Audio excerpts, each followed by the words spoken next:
listener production. Hello, Antoinette Lattouf here with the weekend briefing. Are you a bit of a shopping addict, but maybe feel torn because you don't want to spend heaps of money, or perhaps you don't want to contribute to fast fashion's devastating impact on the environment? If you answered yes, well, you're going to love my guests today. And even if you answered no, you will still love them because they're funny and smart and have heaps of interesting things to say about friendship. Sally McMullen and Alexandra Hourigan describe themselves as just two broke chicks trying to navigate their 20s and their love of online shopping. They're also hosts of the podcast with the same name, Two Broke Chicks. And given the cost of living crisis, their hacks are super in demand. And so in today's episode, you'll hear what works when it comes to saving money but still caring about fashion, and also what fails spectacularly when it comes to trying to save money while looking good. We also get into what these two broke chicks think about the bad rap millennials and even zillenials get when it comes to Instagram-inspired spending. I learnt a heap and had a great time, and I'm sure you will too. Here's my chat with Sally and Alexandra.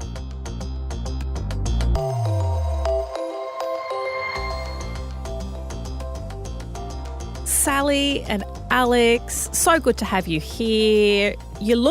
You've dressed the same. Your hair's the same. You both got shell necklaces on.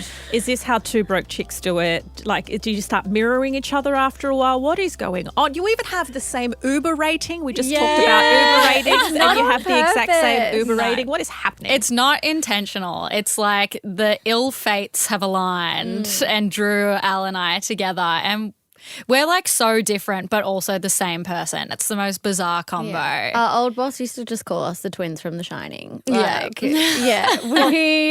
I think that's like a love language in itself, is like accidentally dressing like your best friend. Like you show up in the same place being like, well, shit. Now we look like we planned this. Yeah. But you also approve. We love it. Oh, we love your it. style, I approve. So how did you two meet? So we met, I think, 7 years ago now. It's all a blur at work. So we're both journalists, and that's where, we studied and everything, and we met at work together. I'd already worked there for maybe like 2 years. And then on Al's first day, she was in the kitchen making Vegemite toast. So already a good sign, Very sign. important. And she was wearing these really cool like mum jeans that had rips at the back. And I walked in and was just like, oh my God, I love your jeans. And that's how the friendship began. Yeah. Can I have some toast? Yeah. And can I have a bite? Yeah. And so from there, what happened next? So it just kind of developed from there, but we both had separate work wives, which is a very holy thing. Your work wife is a bigger commitment than your husband in some cases. Some would argue me. And both of our work wives went on holidays at the same time. So we were kind of like, oh, well, let's go get a coffee. You and me, kid. Yeah, basically. I was like, well, the pickings are slim. The bottom of the barrel is here. No, just jokes. And anyway, so we just would go for coffee dates together and realised how weirdly similar we were and all the interests we have. Like, we both love Disney movies. We both love like dad rock. We both love like a spicy arrabbiata pasta with like extra olives in it, which we were like, do we need to talk to our parents? Honestly, like is this a parent trap situation or what? Fully. And so anyway, after like, was it a month? Yeah. I think we had a matching tattoo. You know how you hear like those horror dating stories of people that like start dating someone and like within a month they're like engaged and have matching tattoos? That was our friendship. Yeah. What's your matching tattoo? It's a rose. It's really unique and no one Okay, as else long as has it's not one. one another's names, because that could end up I would, messy. I'd get Sally tattooed on me. Same. But now we've got like 6 matching tattoos or something ridiculous. Yeah. So presumably another thing you had in common with it, you were both broke? So we definitely both started as like 2 journalists, entry-level jobs, which I think most people can probably relate to, especially if they started in media. And also when we were both studying in media at uni, all our tutors were like, you will never get a job. Journalism is too hard. You'll never get this. So Sal ended up doing a master's. She's like, oh, just get into more debt. Yeah. Exactly. I was like, well, I guess Totally. my only option is to be a scholar. But no, the name came from like the severe shopping addiction that we both have, that I actually was a shopping journalist and we both love. Oh, so self-inflicted brokenness. Yeah. No, so it's like we love to spend money, we love to save money, and it's all kind of that. Plus we love the show. So yeah, exactly. It's like an ode to that. Like being a broke chick is more of a lifestyle and a mentality rather than a literal status because, you know, our audience spans a lot of young women, especially in Australia, and they would all have their own financial situations and they would all have different incomes. And we definitely see that with some of the questions that we get and, you know, like the different budgets that people are searching for. So it's more about like getting the most bang for your buck, no matter how much money you earn, and just being conscious of where your money's going. And Al and I also love a good deal. I feel like that's like a foundation of our friendship as well. So of the two of you, who's the biggest tight ass, if I'm going to frame it another way, the best bargain hunter of the two of you? I'd say that Al is a really, really good bargain hunter. But I'm not a tight ass. Yeah, but I'm just waiting for like, that. No, but like two separate I things. will not be like, no, we can't spend money on that because blah, blah, blah, blah, blah. I'd be like, we worked hard.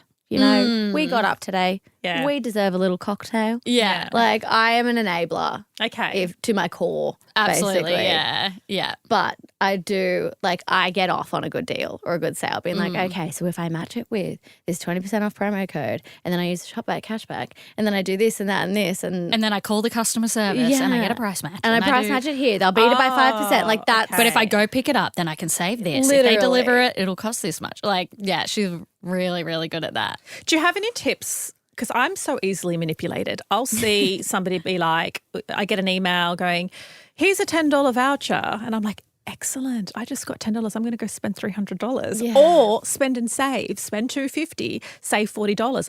I had zero intentions of spending anything. And then all of a sudden I've spent several $100s. Am I just an idiot? Can you help me? No, you're not an idiot. There are so many tactics that are there to, you know, target impulse shoppers because one, the feeling we get from buying something, like there's a reason why there's actual shopping addicts. We're two of them. It's unmatched. Yeah, because the feeling you get, like you do get like a massive dopamine hit when you do make a purchase online. But there are things that brands do to trick you into shopping. One of them is sending you a $10 voucher because the profit margin they're going to get when you spend $300 is a lot more. Yeah. Another thing that we do see is like flash sales. It's like 40% off 1 hour only. And it's again that thing that you're like, wait, I didn't actually need anything, but now I'm spending like $400 because I don't want to miss shit out. I don't need because I feel like there's this sense of urgency with it. And another one that it'll be like having the countdown on the site of like what it is. Yeah, it that works. you'll see that. It does work. And then the It's other like, one. I'm in a rush and I don't know why. Yeah, exactly. And then the other one is like limited stock or like won't be restocked, and they will be restocking it, and then it's like back by popular demand. Yeah. And like people have to run a business. That's what they're gonna do. And so like I don't think necessarily I don't think anyone should ever be lying, but I think when you're running a business, you're going to be doing marketing. But it's just being aware of those marketing techniques people are going to do so that you can sit with yourself and be like, do I need this pink snake skin pair of cowboy boots? Probably not. I say Maybe not. yes. Yeah. Sounds like you're both enablers. So you've talked a little bit about your listeners and that they're women who have different bank balances. Do you also have men who listen, or is it largely women who love to shop? Our audience is predominantly women. Yeah. Like I think when you look on our Instagram and TikTok insights, it's like 90% women. Yeah. I think a lot of our content does align to women. I think with the things that we talk about, like money and shopping and lifestyle, it's really important for us to speak to women because we as women can be in quite different financial situations to men. So and, you know, we're predominantly shopping for different things as well. So I think for us, that's always been our goal. We want to speak to women. We want to help women. We want to make them laugh. We want to make them feel seen and heard. And like we're like two of their besties too. So like that's kind of who we speak to. Yeah. But like everyone's welcome. Yeah. Yeah. I just don't know if if they want to even come. I'm if like, they want the to be lads, welcome. you can come. You're welcome. And it's interesting on your social videos, I had a look at a couple that are super popular and they're quite at the kind of different ends of town because one is Kmart boxer shorts from the men's section and how to dress them with a blazer and make them look fancy, which is, you know, very affordable and accessible to everyone. But then the other one was a Dyson hair wrap. That's quite expensive, you know. And so how do you find the balance between spruiking and trying things, realising that they could be vastly different budgets required?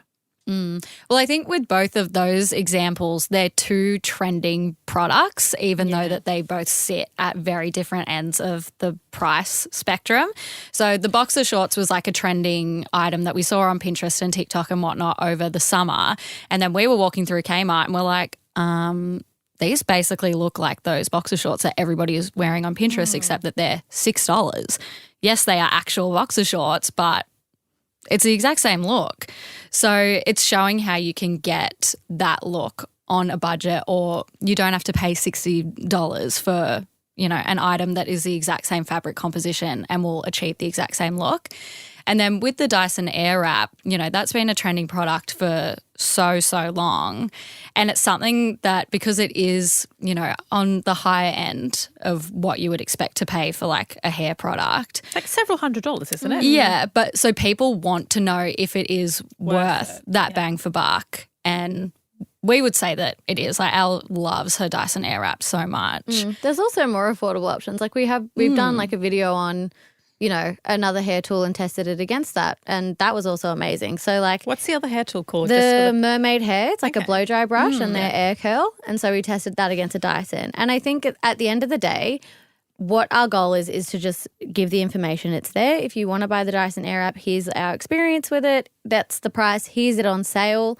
Like Black Friday, a lot of our strongest content was about, you know, how to find it on sale because people do really want it. It is a luxury purchase. Yeah. But things for us kind of sit within a save, spend or splurge category. So like a Dyson Airwrap, that is a splurge. Totally. But the Kmart boxer shorts, that's a save, you know? So like, and I think that those three categories are reflective of the way that we spend money. So that's kind of how it sits in our eyes. But yeah, I mean, you don't have to always go and buy a $799 Dyson Airwrap. Yep. Yeah. But people want it. As a millennial and a zillennial, given you're on the cusp, our generation is often criticised as being super hyper consumerist, instant gratification, doing everything for the gram. That's why we're never going to own a home or have any assets. What's your response to potentially feeding into that stereotype? I think, you know, speaking on the first part, being like, we're never going to own a home because interest rates are incredibly different and salaries are incredibly different to like 14 years ago. Yeah, exactly. Massive policy differences and failings and all the that's rest. probably the main reason why it's so hard for, you know, our generation to get into the property market. But I do agree that, you know, there is a lot of shopping content. I don't necessarily think that shopping has changed. Just the form has changed because, like, I know, for example, when I was younger, like my mum's Saturday, that was the day we go to the shops, you know. I do think we have more access to it and there's more attention to it. But women were always the big shoppers. But I also just think women are like, women will be posed to be like shopping addicts or like big shoppers, and then men, it's like, oh, they're savvy or they buy what they need, whereas women buy what they want a lot. Like that's a lot of the narrative that gets put to women when women are shopping. But I don't think it's necessarily always true. Like even anecdotally, when we think about our dads going to Bunnings and buying a bunch of stuff that they don't need. Oh, totally don't But need. it's just that's seen as like an essential purchase, whereas perhaps like clothes and beauty, which is stereotypically more associated with women's shopping habits, is seen as frivolous. Yeah, and I think to add to that, women are often doing boring shopping. We're buying the gifts for the in-law you don't really like. You're doing...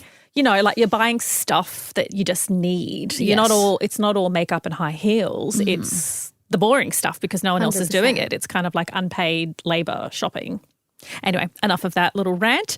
Are you conscious of particularly younger Aussies being more and more concerned about fast fashion, environmental impact, also greenwashing of brands that purport to be economically sustainable and they're not? And how much is that a consideration in the sorts of things you talk about? Oh my God, heaps. It's a huge consideration, yeah. In quite a few of our content pillars, we look at brand sustainability scores and ratings. So we typically look at Good On You, which is a resource that has their own methodology that rates brands on their ethical and sustainable practices on like people, planet and animals, and then they average that into a score out of 5. So we will often look at that both when we're, talking about a sale or a product, or even looking at brands to work with as well. Like that is a big component of what we look at. But also Al and I are huge vintage shoppers. Nice. Like I would say that the vast majority of our closets are made up of vintage or secondhand pieces. Okay, what's the difference between vintage and secondhand? Because sometimes I think vintage is just a fancy way of saying it's from the op shop. I think that vintage, I think there's different like terminologies for it, but I would say that vintage is at least 20 years old. Right. Whereas secondhand could be like maybe you are buying a fast fashion piece from Vinnie's, but it's secondhand. Right. So it's like repurposed. Yeah, it's extending the lifetime of that piece, which is still, even though you're still buying into fast fashion technically, it's better than it ending up in landfill, like at least the labour and the resources that have been used to make that garment, are going further than if they were to just end up in the bin, which is awful to think about. And I think the other thing that we still try to juggle, like we're not necessarily sure with either, is there's two ends of the way that people shop that if, we do present, a sustainable and a slow fashion brand, you're going to get a higher price point with that. And we will get feedback of this is too expensive from, our audience and our customers. So then if we lower the price and the recommendation or whatever and we go to the lower end, it is going to be more towards the fast end of the fashion spectrum. So it's like sometimes we're like, you can't win. There's always, you're going to be sacrificing something. If you're, going for something that's cheaper, it's going to be like that. But if you're going for something, you want to shop slow, you want to shop more sustainably, you are going to have to spend more unless, you're going to a Vinnie's or you're doing vintage shopping. But even vintage shopping can be expensive sometimes. Oh my God, especially these days because it has become such a huge trend. It's definitely more expensive than it was, 5 or 10 years ago. But I think kind of echoing back to what Al said earlier, we highlight small businesses and slow fashion brands and whatnot, but also more affordable options because we're basically saying, here's the information that we've found. Now you can shop in line with your values and your budget because we do understand that everybody's values are different and we do try and provide a balance across the board for our followers. Apparently we're all meant to have a capsule wardrobe. But I don't know anybody who does. Do you guys have a capsule wardrobe? Yeah. So a capsule wardrobe is basically like the ultimate mix and match wardrobe. So it means that you have pieces that you can wear with multiple other pieces. So like a white T-shirt, you can wear that with like a little black skirt, jeans, a flares. good quality black blazer or something. Exactly. Yeah. Like they're things that are very easily mixed and matched. Sal and I have always said though that your capsule wardrobe does not have to be the capsule wardrobe that's someone else's. Like it's the pieces that make you feel really good, like in yourself, that make you feel really confident, that make you feel like you have fun. Because I do think, clothes and fashion, that should be fun. You should be excited to put it on. And when, you do put those items on, you're like, ooh, you do have a little pep in your step, you know? So you get a few good staple pieces that you can wear a lot of different ways rather than – because there is this pressure to have different outfits on, especially with social media. And like, for example, the top I'm wearing, it's like gold. It stands out. I can't wear this – I mean, I can wear it multiple times, but it's easily spotted. It's all in our heads. It's though. terrible, No right? one cares. Like Sal and I have always said, like, no one cares as much as like You think they do. Think they do. Like people don't pick up on that. I don't think I've ever thought, oh, I saw her wearing that dress at the last wedding and she's re-wearing it. Like, and if you are thinking that, that's check yourself. Like that's a weird vibe. Look inwardly a little bit. Yeah, but I don't think anyone does think that. Yeah, I think it's just the pressure we put on ourselves to constantly. Yeah, and also the pressure that society has put on us so that we buy more things. That's right. Like we're huge fans of outfit repeating. Like we both have pieces in our wardrobe that we've had for years and years and years and we still pull them out on the regular. So let's just say things don't fit you anymore, but they're in good shape, but you don't want them to go to landfill. What do you advise?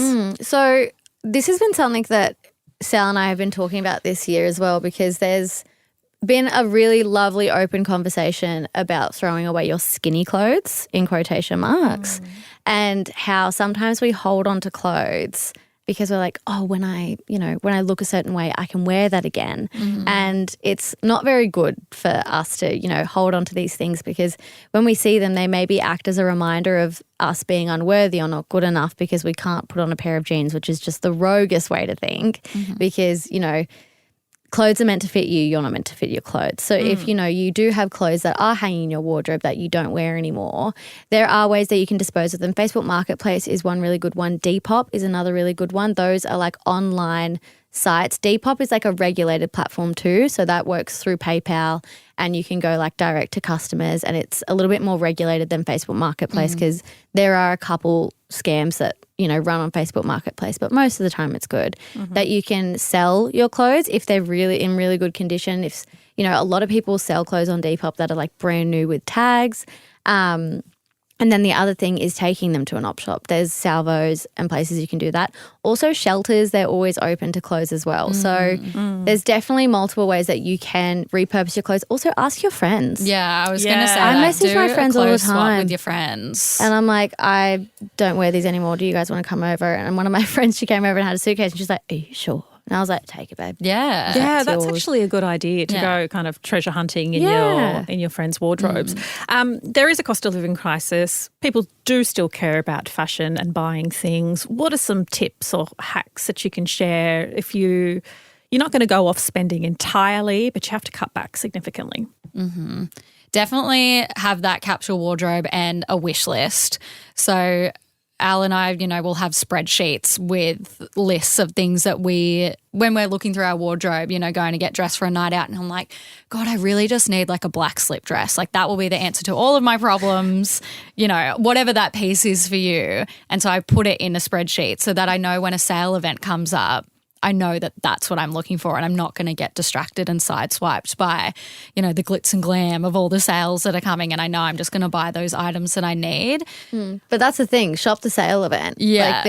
But there are I just feel there's like so many. Exactly. That's why you never need to pay full price ever. Like there will be, I think when we were looking at our like calendar of sale events this year, I think there was maybe 2 months that there wasn't a sale event on, 2 or 3 around that. I think we're really, really trying to step away from the habit of being like, oh, it's a sale, I'm going to shop. Like really having the mindset of what do I need? Exactly, yeah.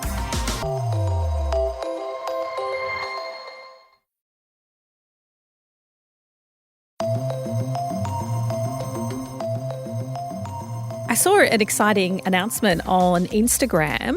You've added author to your list of achievements, which, to be fair, as journalists, that master's degree didn't go to waste. Yeah. What's your book about?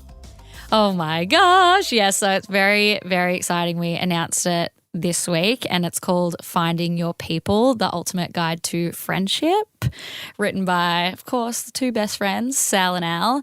And yeah, it's all about finding your people and finding those core friendships in adulthood, because we found that we get a lot of DMs from our listeners and from our followers asking for life advice, and a lot of the time it's about friendships. Oh, really? Yeah. Because they just listen to you and they're like, these are my besties too. And I think it's also just really, really hard to find solid friends in your 20s and beyond, like once you've left high school. So a lot of people are asking us, how to make new friends, how to resolve conflict with friends, or is it even worth resolving the conflict, how to let go of a toxic friendship, how to juggle romantic relationships and friendships, how to maintain friendships with long distance friends. Like we get so many questions, and a lot of the time, while these questions are very unique to the person who's asking it, really at its core, the question that they're asking is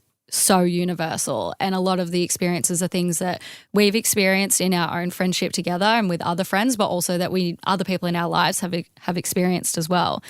And we were like, we wish we had this book for ourselves in our early 20s, So what did you draw on to write the book? Personal experience, or did you interview people, or a combination? It's definitely a combination, because as much as Sal and I are platonic soulmates. We also have our own individual experiences with friendship. I really struggled in high school with friendships.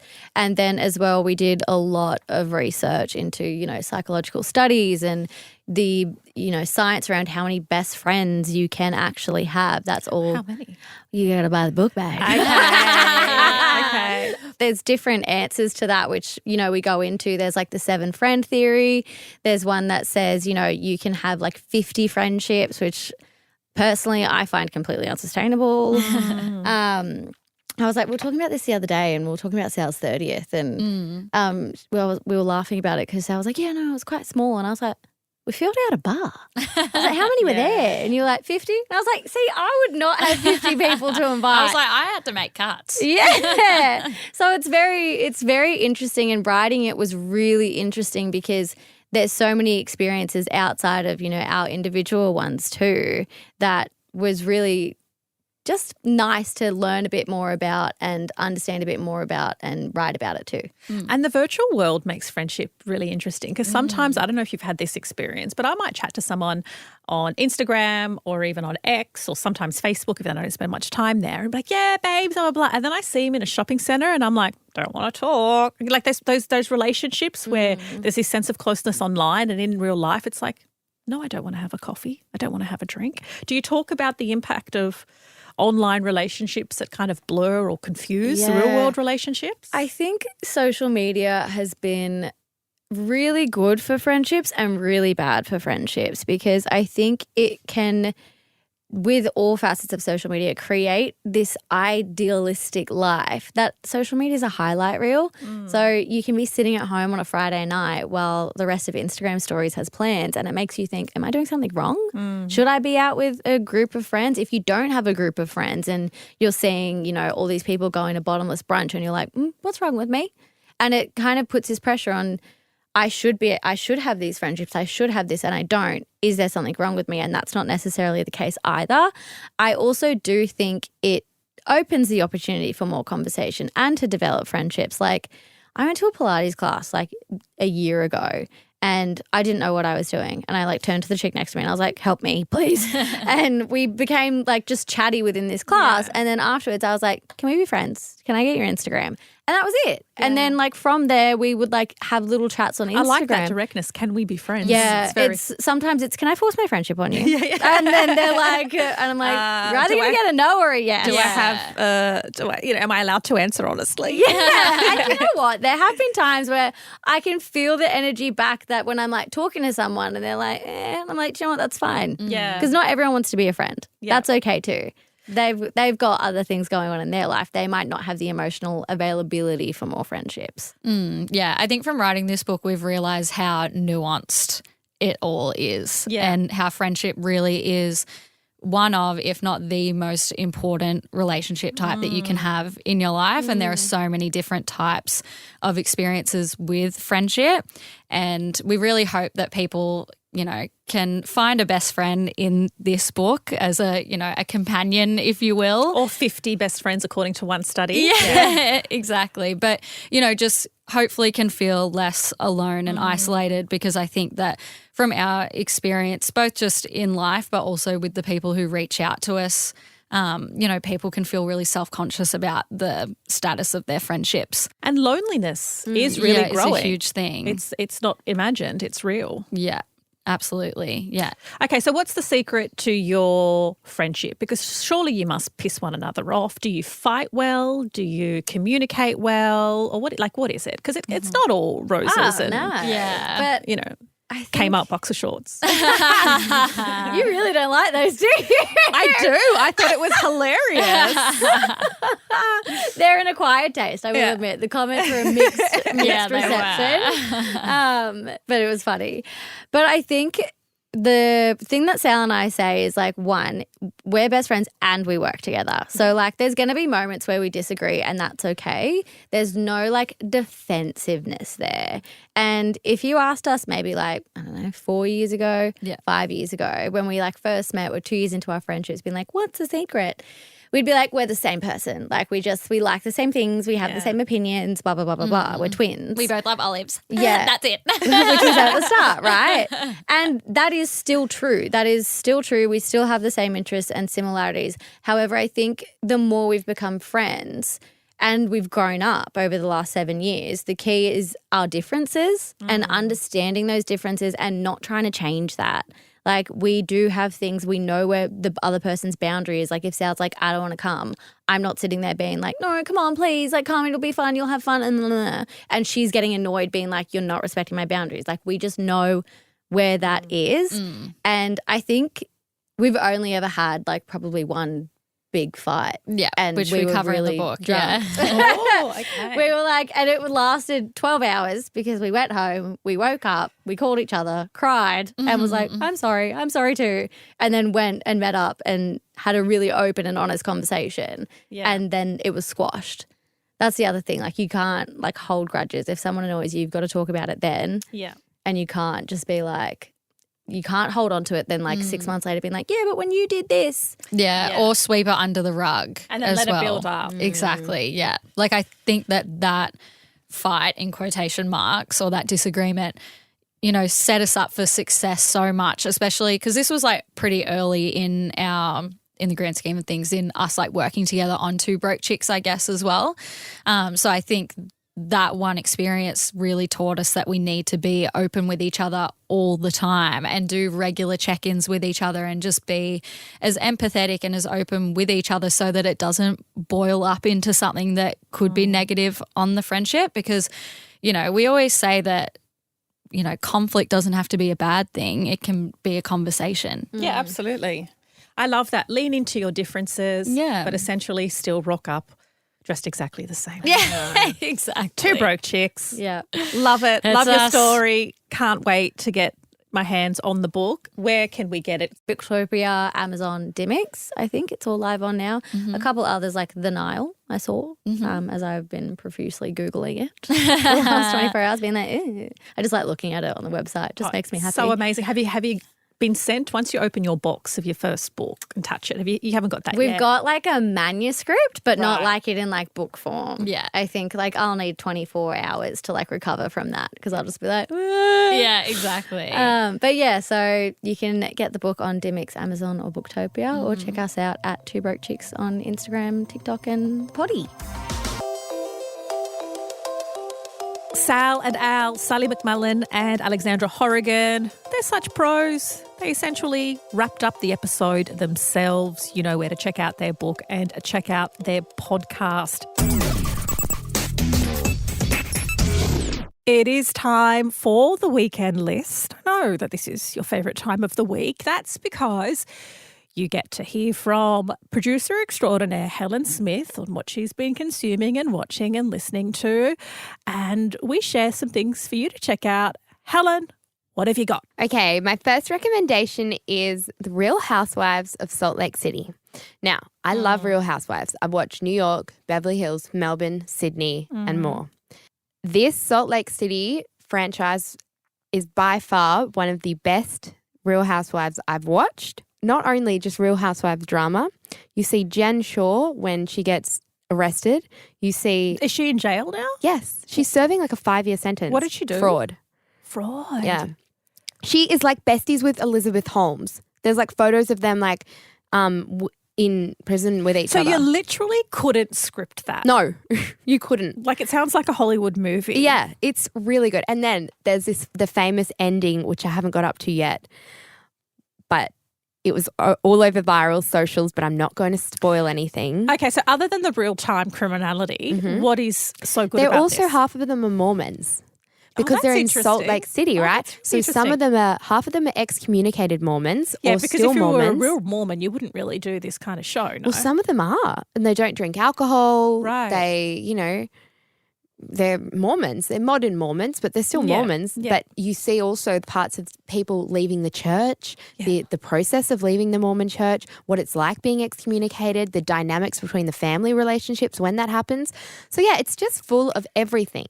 Yeah, wow. Fascinating. Where can you watch it? Okay, you can watch it on HeyU.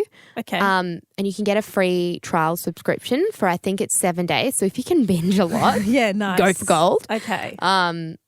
If not, I think there's also a season on Netflix, but I'm watching it on HeyU right now. I'm interested. I'm never interested in these Real Housewife franchises, but I'm interested for the fraud and for the Mormons. Exactly. Yeah. So one thing you might not know about me, Helen, even though we know each other pretty well, is I have a gluten-free, dairy-free diet because of some health issues I have. It's really annoying. It's usually joy-free. And so when I usually walk into an Italian restaurant, I am the waiter's and the chef's worst nightmare. However, I have found a pizza that is delicious, that is gluten-free and cheese-free, and it hails from this little boutique pizza shop called Dominos.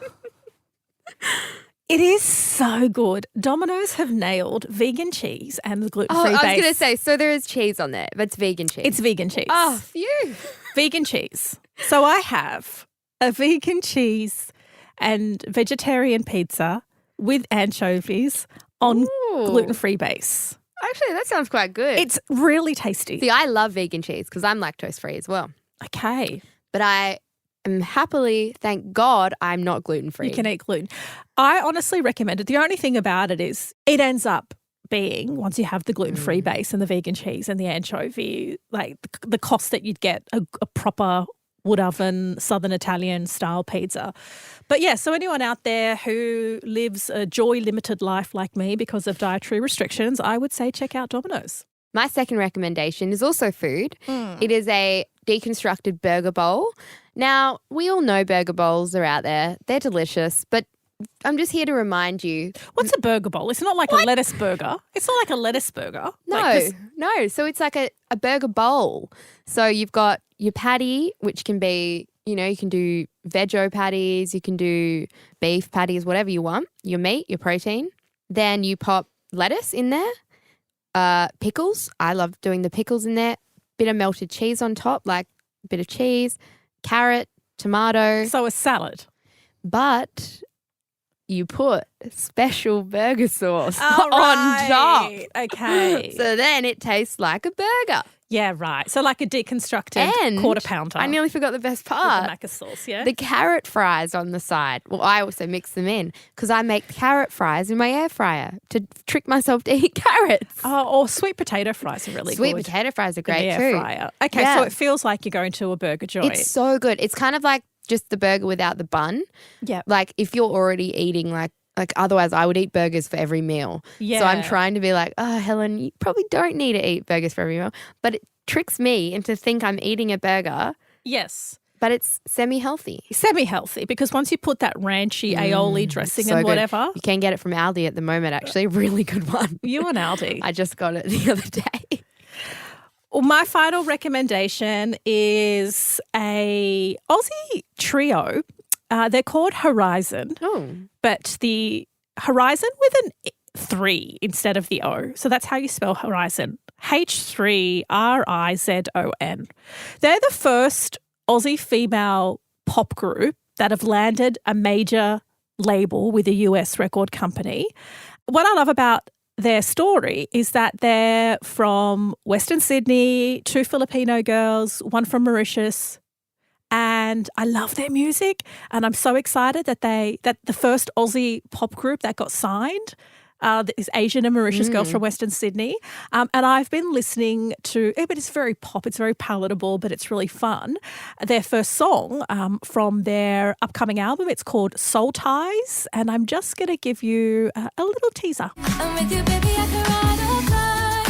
I ain't gotta ride or die. And you know through it all that I'll set it all for you. So if I ever get to turn back time, promise I'ma skip that line. 'Cause you know I would run through fire if I had to. So don't give my shit to anyone. So that's the song called Soul Ties from Horizon. And, I'm rooting for them and I hope they just smash it in the US. I love that. They sound great. They give me kind of Sabrina Carpenter vibes / with a little bit of more like soul poppy music. Yeah. That's really good. They're really good. They're really talented. They're super hot. Not that that matters, but surely it helps. Yeah. And I just, I want to see them succeed because we haven't had a We pop need more export. girl groups too. Yeah. And we don't have an Aussie girl group No. that has smashed it overseas. No. So check out Horizon with a 3 where the O is and listen to their song on loop, which is what I've been doing. But that is it from us this week. But yeah, please take on these tips. Enjoy your burger bowl while you're listening to Horizon. Maybe you're binging on that free week trial and watching somebody get arrested on Real Housewives. Thanks, Helen. We will catch you next week. And that's all we have time for this week. We'd love for you to jump on and give us a rating and review for this fabulous interview with 2 broke chicks. And if you're feeling generous, you've got a bit of time on your hand, you're just sitting there listening to Horizon on loop, you can rate and review every episode. That's it from me. The team will be back in your ears on Monday with the headlines and a deep dive. Stay safe, everyone.